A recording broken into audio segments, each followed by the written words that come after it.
మంచి రెసిపీతో మీ ముందుకు వచ్చాను. Welcome to my YouTube channel. అదే అండి టుడే స్పెషల్ చిక్కుడుకాయ కర్రీ. ముందుగానే చిక్కుడుకాయ నానబెట్టుకున్నా. దానికంటే ముందు 40 మినిట్స్లో నాకు అన్నీ అయిపోలే కదా. ముందుగానైతే నేను బియ్యం నానబెట్టుకొని రైస్ కుక్కర్లో వేసి అటు రైస్ చేస్తాను. ఈలోపు ఒక బొప్పాయి పండు కడుపులో పడేసి కర్రీ స్టార్ట్ చేద్దాం అన్నట్టు ఒక పెద్ద దబర్ తీసుకొని దబర్లో కొంచెం ఆయిల్ వేసుకొని ముందుగానే కోసుకున్న ఎర్రగడ్డలు, దాని తర్వాత వచ్చేస్తే కట్ చేసుకున్న పచ్చిమిర్చి లైట్గా అందులో వేసుకొని గోలించుకోవాలి.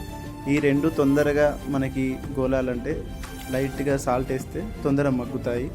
దాని తర్వాత ఏమున్నది, మనం ముందుగానే నానబెట్టుకున్న చిక్కుడుకాయ ఉంటుంది కదా, అది అందులోకి వేయడమే. అట్లా ఒక 10 to 15 మినిట్స్ ఉంచిన తర్వాత చిక్కుడుకాయలోని వాటర్ అనేటివి మొత్తం పోయి ఆయిలే పైకి తెలుస్తుంది.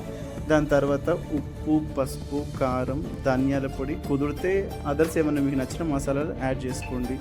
దాని తర్వాత వేడి వేడి పొగలు వచ్చే అన్నంలో మన చిక్కుడుకాయ ఫ్రై చేసుకొని హ్యాపీగా తింటే స్వర్గంలో ఉన్నట్టు ఉంటుంది.